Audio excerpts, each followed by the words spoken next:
anyway, we landed up, like, people helped us, and we landed up scraping together our last bit of cash to get accommodation.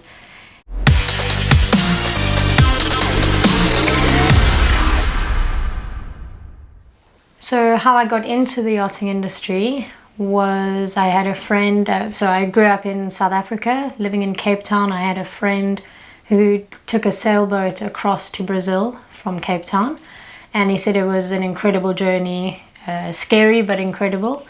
And when I found out that he was paid to travel, and I found out women could do it as well, I started doing my courses and investigating. Of course, the courses don't come cheap, especially when it's with the rand. Saving up to live or work or even just travel to Europe or even America, you save up for a good few years. Not coming from a wealthy background either. It was all, of course, I had the support of my family, but financially it was pretty much down to myself. And my sister, it was quite a daunting thing from little South Africa. That's, the South, nothing else really going on. It's not a big place, big cities, it's very isolated from the world in a sense. So I wanted my sister to join me, even if it was just for a travel work holiday. So I persuaded her to do her courses with me as well. So we did our STCW, we did our stewardess course, which at the time actually nobody knew what it was anyway. Saved up as much money as we could. We worked a few years, and eventually we had enough money to fly over. We managed to get our visas, which of course, also being South African, that's another struggle on its own. And we flew over together. Now we were complete rookies because, again, our parents gave us great advice, but maybe not appropriate advice. For example, they said if you're going to Europe, you should pack a lot of winter stuff because it gets freezing. But we were only arriving in March, April, and we had only planned to stay for 3 or 4 months at that point. So we absolutely didn't need any winter stuff.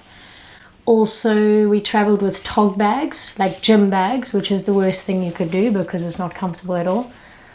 Wheelie bags would be the best for those who are wondering. Anyway, also we didn't know, we were real rookies. So we didn't know there was a airport in Nice, so we decided to fly to Paris, and it sounded so romantic and so lovely, and like, oh, we'll just road trip down to the coast on the train, and it was a disaster. Like,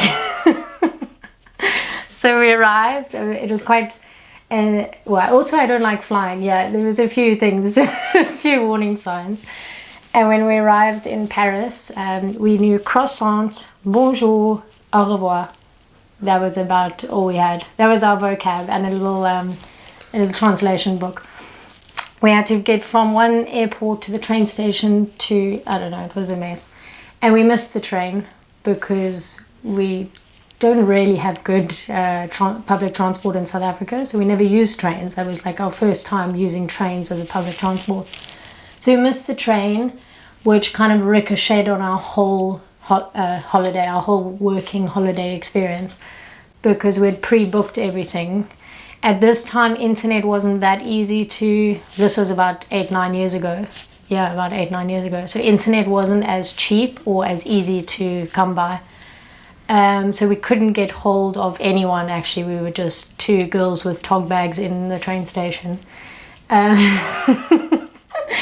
So anyway, we managed to find someone who was nice enough to help us. City people also are quite intimidating, and they're not really looking to stop and help tourists with life.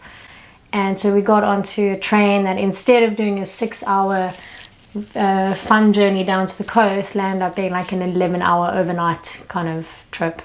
So we missed everything, actually. We couldn't see anything at night on the train.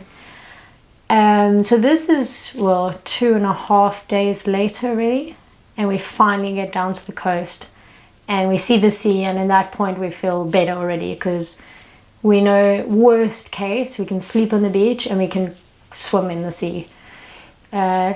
Also, it was a lot more chill down south. People speak English, there's other yachties, there's other South Africans, like immediately you feel safe.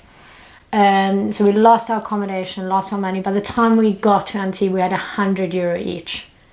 And that was for like accommodation. That was for the next 3 months, you know. Anyway, we landed up, like, people helped us, and we landed up scraping together our last bit of cash to get accommodation, and then met the right people. And my sister and I went dock walking. I was fortunate that I got a job on day one. To be honest, I would have taken anything, but I thought I've really got to make a good impression on the French.